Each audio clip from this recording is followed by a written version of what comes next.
Hello and welcome to Business Daily on Trust Television, and we are set to keep you up to speed with developments in the world of business, finance, commerce, trade, and the stock market is not left out. I am your host, Christiana Amodu Otinya. Thank you for joining in on the program today. First, let's give you the headlines. We start from the aviation sector. Nigeria Air Court adjourns case till February 13. Others parties to maintain status quo. Price hike. Marketers warn of possible petrol price increase. Definitely not good news, but we'll bring more stories for you on the Business Roundup segment of the program. We'll take a short break. When we come back, it'll be time to go into updates from the stock market. Please stay with us.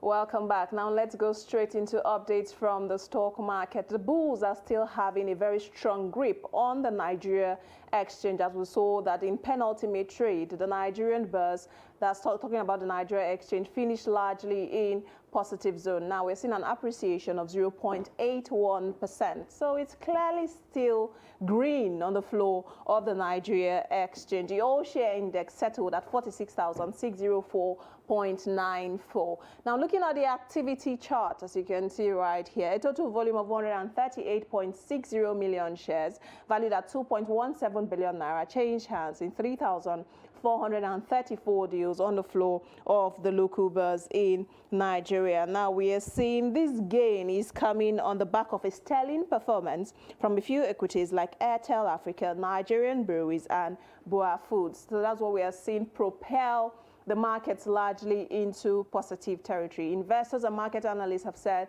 they expect this green close to also go into the close for the week. So all in all, the Nigerian bourse is expected to finish the week strong and in green zone. Let's go over to other African markets that, of course, we'll bring to you on the program. We'll look at the JSE in Ghana, the Ghanaian bourse, and also what's happening in Africa's largest stock exchange, that's in Johannesburg. Now we are seeing the JSE opening rather lower, down 0.50% at 72,761. For Ghana, we are seeing a marginal open in positive zone, 0.01% there at 2,464. So we just have one red, one green, and it's a mixed bag for other African bourses that we bring to you on the program. Now going to the global front and looking at what's happening, especially in Wall Street in the United States, the markets are monitoring what's happening with the Fed minutes that was released this week, talking about the minutes of the last meeting of the Jerome Powell-led Federal Reserve in the United States. Now we are seeing the market stay largely in positive territory. So positive sentiment is still dominating Wall Street. Now, we saw the market also close for Thanksgiving holiday, and the markets in the U.S. is expected to open at about 2:30 there about Nigerian time, and it's supposed to close early on Friday also for Thanksgiving holiday. However, the market is still staying largely green because there are signs that we might see that the Fed is slowing down the rate hikes that we have seen being aggressive for some time now, the last being the 0.75% hike we saw in interest rate in the United States. Now let's go over to the European Strait and see what's happening with European markets. So it's a mixed close, mostly in red territory for markets in Europe. Now the FTSE 100 is up 0.14%. Talking about what's happening in the UK, issues around the UK economy, recession fears, all of that is what investors are really monitoring in that strait. For France, the CAC run is down 0.01% there at 6,706. And the German DAX is down 0.04% at 14,534. So a lot of these markets are monitoring what the Federal Reserve Bank of the United States is saying, and the minutes added to expectations that the monetary policy tightening may slow down in coming months. Now, let's also look at the Asian markets and see what's happening with the indexes in that region. So the Nikkei 225, the Shanghai Composite in mainland China, and the Kospi in South Korea. Now we are seeing the Nikkei 225 in Japan finish low at 0.35%. The Shanghai is up 0.40%, and the South Korea's Kospi is down 0.14% there. And Asian markets were mostly lower.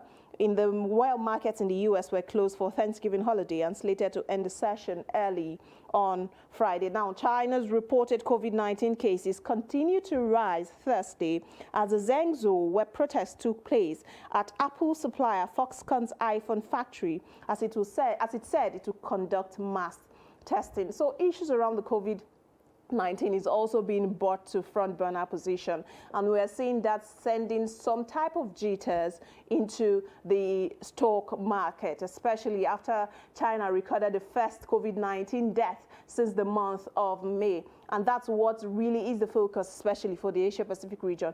Investors are looking, are we going to see a further closure in China? And China plays, of course, a very big role in the global economic space. So that's why when we have policy decisions or announcements come from that country, we'll see some kind of reaction from major economies around the world, and the stock market is equally not left out. Let's go over to what's happening with the commodities chart. Now we are seeing the markets here. There's a lot. There are some greens, there are some reds, and it's mixed here, as you can see from the commodities chart. Now for Brent crude, international benchmark for crude oil, Brent crude still oscillating around the $88 per barrel. That's up 0.71%. Now the oil prices fell, extending losses from previous session as fears of supply disruption eased on the news that a group of 7, that's G7 nations, were considering a high price cap on Russian oil. Now the G7 is looking at a cap on Russian seaborne oil in the range of $65 to $70 per barrel. And that's what is really the focus for the oil market and those that are players in that market. Coming down to the bullion, talking about the gold market, the yellow metal, the shiny metal, down 0.25% there at $1,750.86 per ounce. Now, interesting news came in from the Gold Coast, talking about Ghana yesterday. Ghana is saying now that it's going to purchase oil with gold and not US dollars. And this is as a result of the fact that the country is trying to see how the economy can be rescued from murky waters. Now, the Ghanaian economy has been in the eye of the storm for some time, and the cedi took a very strong hit when we saw the Ghanaian cedi, of course, become the worst performing currency in the world against the US dollar. And Ghana is saying now we want to make the currency stronger, we want to increase our reserve, we will be purchasing oil with gold bars and no longer dollar, to see that the cost of living issue in the country is addressed. The vice president of Ghana did make that announcement on Thursday. For agro commodities, palm oil is up 0.27%, still within the range of the $4,000 mark. For wheat is at $792.65 per metric ton. And for cocoa is still around the $2,000 mark, $2,397 per metric ton, up 0.27%. There. So it's a mixed close, a mixed bag for these commodities that we monitor for you on the program. Now let's go over to the crypto watch and see what's happening with the cryptocurrency market. Interesting market in some weeks. We have really seen what's happening with that market. So let's look at it from this angle. Let's look at the numbers from this angle. Now, Bitcoin is down 0.60%. Ethereum is down 1.04%. And the Binance coin is down 1.43%, $16,000, $1,182, $296 there. Now, we saw news coming in from Binance. Binance said it would devote $1 billion in initial commitments to the recovery fund, talking about the process of rescuing the FTX. And we saw how that really brought about a quake in the cryptocurrency market. And that's been a center of focus for the market, especially in recent times. Those are the numbers we have for you from stock markets down to the commodities market and the cryptocurrency market today. But let's quickly give you a roundup of business stories, and we'll begin from the oil and gas sector. Now, on Thursday, oil marketers warned the public sternly to prepare to pay any price for gasoline. The Independent Petroleum Marketers Association of Nigeria affiliated marketers stated that the Nigerian National Petroleum Company Limited refused to offer its members supply. Hence, they had to purchase them for 205 naira from outside sources. According to Michael Satuyi, National Controller Operations IPMAN, members of the organization had purchased goods for 205 naira, and transportation will add another 13 naira to that bill. Now, the federal government and the Airline Operators of Nigeria, AON, have been told to maintain the status quo over the intended launch of Nigeria Air by a federal high court in Lagos State. The court issued its decision on Thursday and postponed further proceedings until February 13, 2023. The injunction was issued by Judge Ambrose Lewis Alagoa, while the registered trustees of AON, Asman Air Services Limited, Air Peace Limited, Max Air Limited, United Nigeria Airline Company Limited, and Top Brass Aviation Limited awaited the outcome of the lawsuit. Those are the business roundup stories we have for you on the program. Now, our focus on the program today will be the third quarter GDP numbers released by the National Bureau of Statistics, talking about a slow growth for the Nigerian economy. And we saw the expansion of 2.25% year-on-year in real terms in the third quarter of the year 2022. However, the non-oil sector was a trailblazer in that report. We actually saw a contraction in the oil sector at about 22% thereabout, and a lot of market watchers have said that did not come as a surprise, considering the developments we have seen that has happened in that sector recently. However, we have seen the non-oil sector continue to prove resilient in these reports. What does that mean, especially for the general economy? And a lot of Nigerians will ask, of course, GDP is talking about the overall productivity of an economy, but then how does this translate to my pocket? How does it translate to my daily life? I'll be joined by Dr. Sambo Bello Ngawa, development economist. He will be joining me in the course of the program, of course, to speak to these numbers and probably what are the expectations we should be looking at, and going forward, what should be the policy thrust, especially for the Nigerian economy. The program continues shortly. Please stay with us.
TV, documenting the Nigerian story.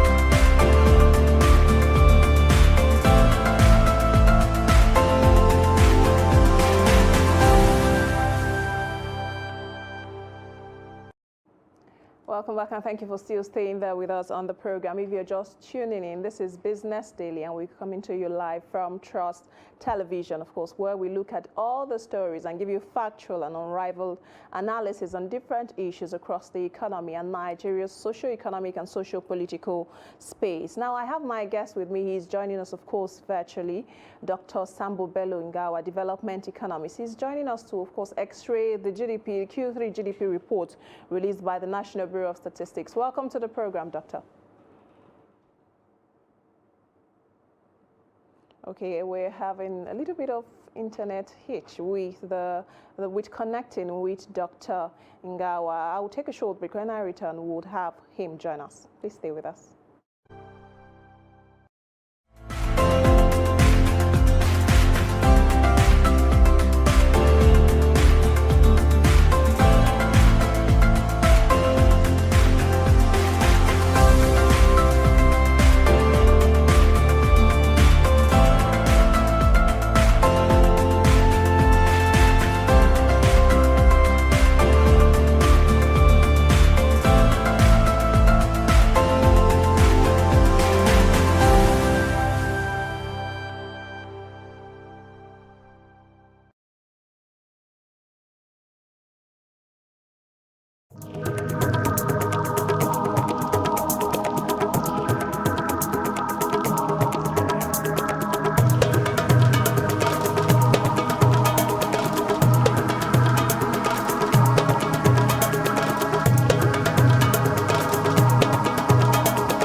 That's great. It's good to see you.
Okay, welcome back. Now, we still have our guest with us. Like I mentioned earlier, I'm being joined by Dr. Sambo Belungawa. He's a development economist. He's joining me to speak to the GDP report that we got from the National Bureau of Statistics. He's joining us on phone. Welcome to the program, Doctor. Thank you very much. Good. Doctor, I want you to calibrate for me what you think about the 2.25% growth recorded in the third quarter of 2022. Yes, the active report, the 0.25 growth in the third quarter, shows decline from year third quarter 2020. It also shows relative to the performance of GDP in the second quarter. So that means there's a general of activity, action of the economy about the third quarter. You can recall that since the recession of 2020 with COVID issues, the economy to bottom baseline of the, so in 2021 rising from the low of the 2020 bubble. But by 2022, the second and third, we are seeing the out, or it's the reflecting on the base of the recession is lies. But then it reflects the that on actually things go forward in the subsequent where likely cycle that is probably recession as the growth tending towards. Okay, Dr. Sambo Belungawa, they're speaking to the growth we saw for the Q3 GDP of the Nigerian economy, talking about 2.25% that we have seen come in from the National Bureau of Statistics. Now, a lot of experts and those that monitor the economy have said that we are seeing that this growth is actually a slow growth for talking about when you look at the Nigerian economy and the trajectory that growth has been for some time now. Now, if we look at how major sectors basically in that report, how they performed, we saw that the non-oil sector was a major performer or has been a major performer for some time now, especially when issues around the Nigerian GDP come forward. Now, there you have it. There's a trajectory there for the non-oil sector and the oil sector for the year 2021 into the year 2022. Now, we have seen a significant level of growth, especially for the non-oil sector. The non-oil sector grew by 4.27% in real terms in the Q3 GDP report released by the National Bureau of Statistics. Now, it was driven mainly by information and communication, that's telecommunications, trade, transportation, financial and insurance, talking about financial institution, agriculture, and the segment of agriculture that really brought about growth for that sector is crop production, real estate, accounting for positive GDP growth. Now, we have seen some level of resilience coming, especially from the non-oil sector. And a lot of experts have said this underpins the fact that there's still so much that needs to be done, especially as it relates to economic diversification, moving away from the oil, breaking away basically from the oil spell in the country, moving from a monotonous economy to an economy that is fully diversified. Some have said, okay, of course, the Nigerian economy is diversified, but revenue sources for the Nigerian economy needs to be fully diversified.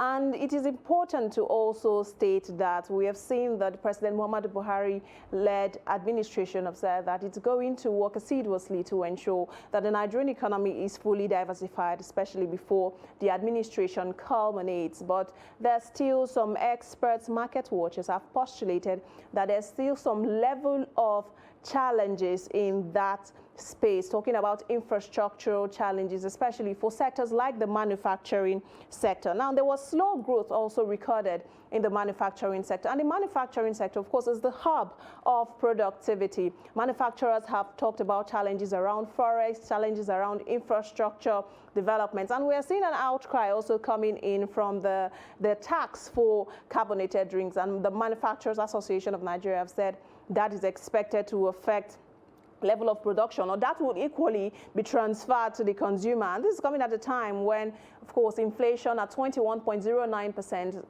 is eroding the purchasing power of Nigerians. Disposable income, on the other hand, is not really increasing and is not going up. And the GDP is talking about what level of productivity have we achieved in the third quarter compared to the same quarter, the corresponding quarter in the year 2021. Of course, this growth, 2.25%, as you can see, there is a slow growth. What should be the expectation going into the fourth quarter, as the report is also expected, and the expectation for policies to be put in place to help propel the Nigerian economy. And that's where we call it a wrap. The size of Business Daily we have for you today. We're not able to get sufficient thoughts from Dr. Sambo Bello Ngawa, but we would continue this conversation on the Nigerian economy and the state of economic growth in the country. Thank you for always investing your time with us on Business Daily as we bring the business update up to your screens. I am your host, Christiana Amodu Otinya. Continue to stay safe and bye for now.